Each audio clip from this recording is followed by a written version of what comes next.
Yo nerds, welcome back to another episode of Scrap Mechanic. Today I am going to be continuing my tank guides and let's just uh, edit and mess around with the tank I made in the last video. I would say it's a solid tank, but it has a few flaws and I'm going to be taking care of that one. So, uh, this is going to be just mostly about like utilities and things you can do but you don't have to.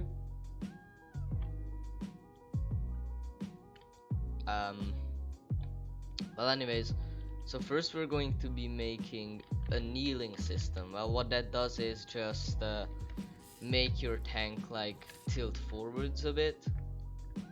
That is mostly used in like uphill terrain, in battles, but I personally don't use it because I don't see a point to it. I mean, I'm sure somebody out there is going to find like a way to, make it like one of the best things in the world, but then again, it kind of just is not by default because your tank just tilts forward. It's not that big of an advantage. Anyhow, just do these on pistons, and then you put the wheels connected to the engines as you would. Now the next wheel, actually we're gonna change up the suspension, which I'm going to be talking about next, but it's fine. And we're gonna change up the suspension because when you're kneeling, you want these wheels to still be on the ground. But with those short wheels, that's kind of like not possible. Or like short suspension. I'm sorry, short wheels, bruh. Short wheels. Anyhow, I'm gonna put it to like 3. Should be good.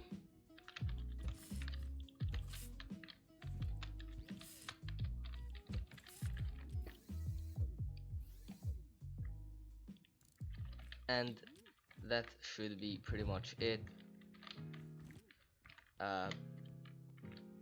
Then I'm just gonna put a controller there.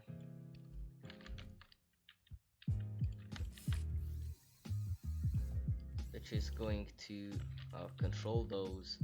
I'm gonna put it on a 1, both of them, so that's permanently on 1. I'm gonna want to bump up the speed a bit. There we go. That should be good. And add another one when it's activated with preferably a switch. Let's do that. You see, I'm driving around and I just kneel forwards.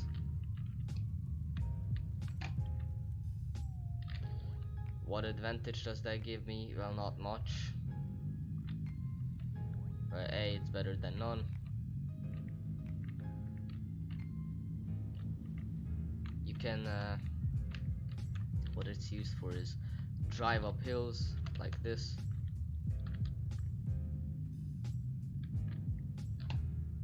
Most people use an electric drive because, that's way easier to stand still and things like that. But I talked about the suspension. Well, I'm not gonna show that on this tank probably, but there's a thing where the front suspension has to be the weakest and the rear has to be the strongest. There's also a special, just simple piston suspension. There is torsion bars, which are kinda laggy and unreliable in general. But I am going to be showing you a turret raiser, which is exactly what it sounds like. It just raises your turret. Now I'm putting this here. Now 1 second. So that doesn't just come off. I'm going to be deleting Oops, I deleted the...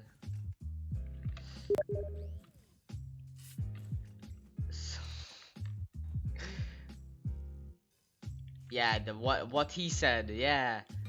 This...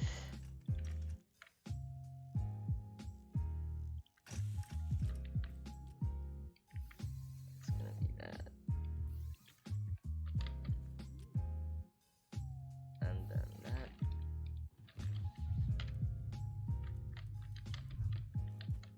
I welded it one block too low.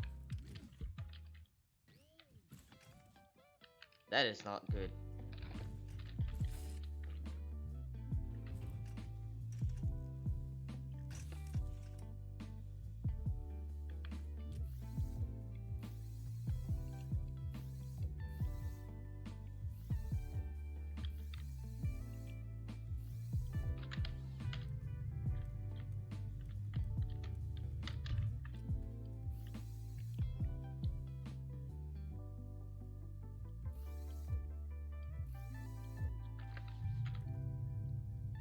You have your elevation depression, and what I wanted to do. Oh, well, that's a mess. Anyways, I am going to be making a turret raiser which raises the turret. Now that's why is that good? Well, the answer to that question is, now we're gonna turn off the engines. The answer to that question is very simple. It's good because it, you know, it lifts up the turret and it's not going to jam. It is not going to cause lag or anything like that. Well, most of the time it doesn't, but yeah, I can recommend it to many people. What you do is just place a bearing there. My right click hates me. Gonna connect that to the controller. We're gonna do this, and we're also gonna connect it. I said we're also going to connect it. We're gonna do that, and the turret is going to be resting on that beautiful bearing.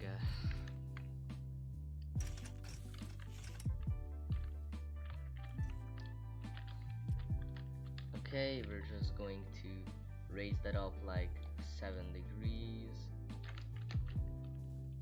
Good enough. You can see the turret is a bit more above than it used to be. Second, let me do.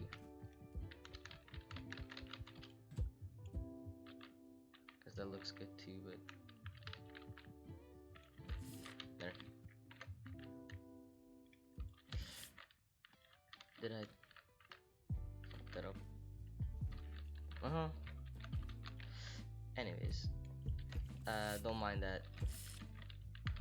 So now it's not going to jam, and I can add my seat back, which I deleted by accident because I didn't pay attention to what was and was not on my turret. But it's fine. I mean, yeah, it's fine. I'm just gonna put that to like 13 degrees, good enough. So turn speed to 10. I'm gonna put these up to where they were, and a bit above, because why not?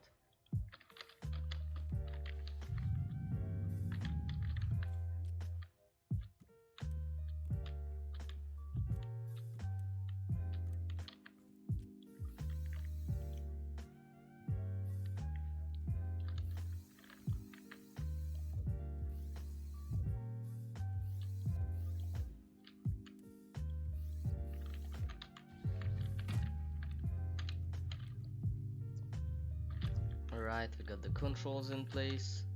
We got everything. So the turret raiser is working fine.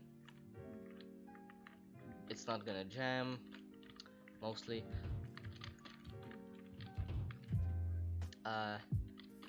Next up, I wanted to talk a bit about aiming spots and just aiming sights in general. It's a bit back heavy.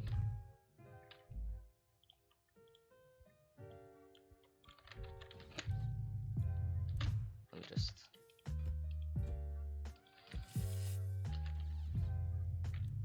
give that a maximum elevation because it's kind of annoying that it just goes up. Anyways, alright, I'm back. I just had to take care of something real quick. So anyways, yeah, I'm gonna talk about aiming spots and different sights. One of the most, well, I would say kinda useless sight is the first person sight, because you're probably not going to use it a lot, or at all for that matter.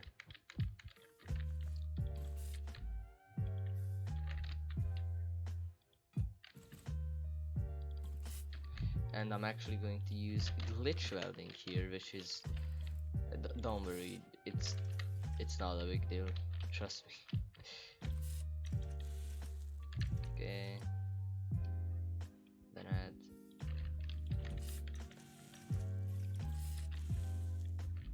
alright,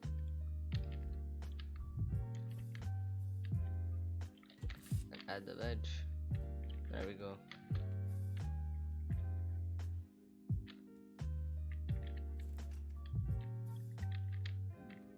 So first person sight is well, what it sounds like. If you go to first person mode, you can use it as you know, you can use it for aiming.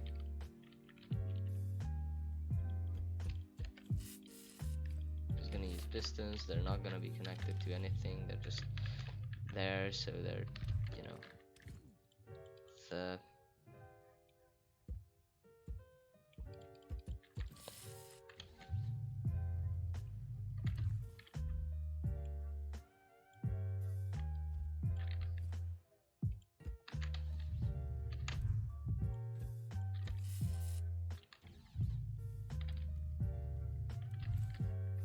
good enough.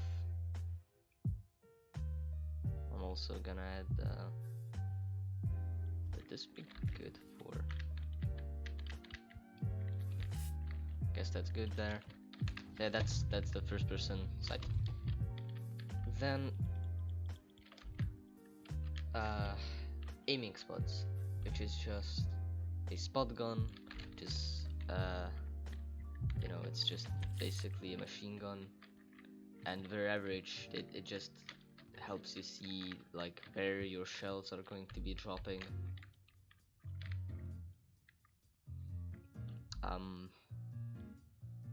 You need a simple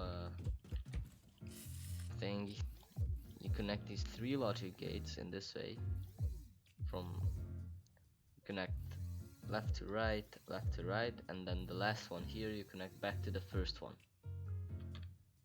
Then you set one to NAND and another one to NAND. You connect it to a button or a switch, it doesn't matter. You have to connect all 3 of them. And then the inactive one, I'm gonna connect to the spot gun. Alright, we have the and it just shoots there. There. That's basically it.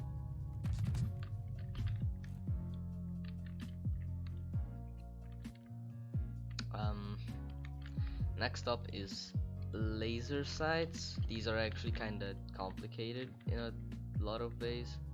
It's not, I wouldn't say they're complicated, but they're a bit of a step ahead from spot guns. You can really paint this any color. I prefer red because that's easy to see on targets, because most people paint their tanks like green. Oops, not that doesn't need to be red.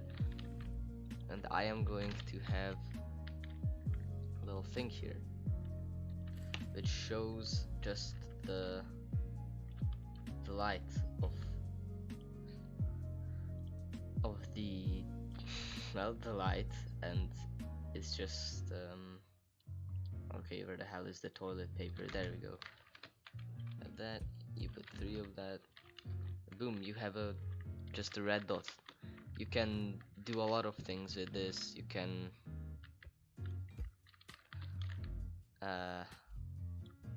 what I like to do is make it a half circle. We can also make it a square. You can put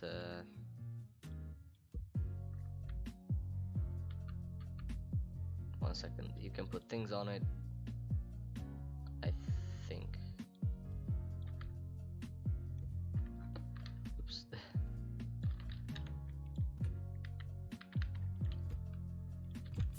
Since the barrel is mostly decoration, but I think I said it before, it also kinda helps with aiming, but not that much. You can put that, and then there, maybe put like this. Would this work? It's kinda good, I think.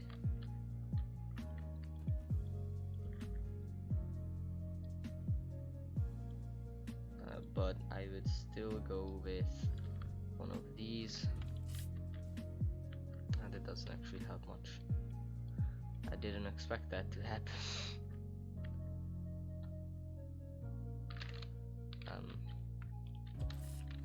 You know what, let's just yeah, that looks good.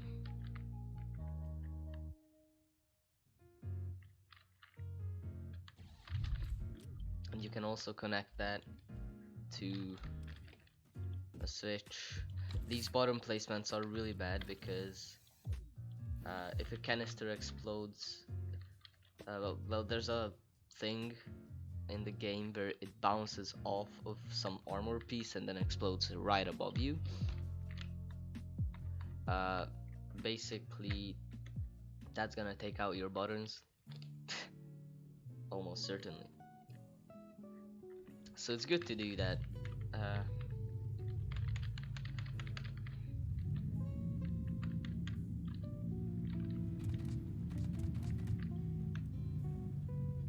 Ooh, the spot gun is hitting that. That's okay. Just disconnect this. Put it here. Connect it to the middle one.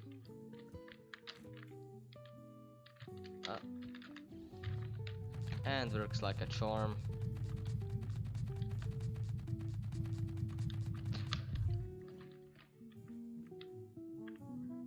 That's about it.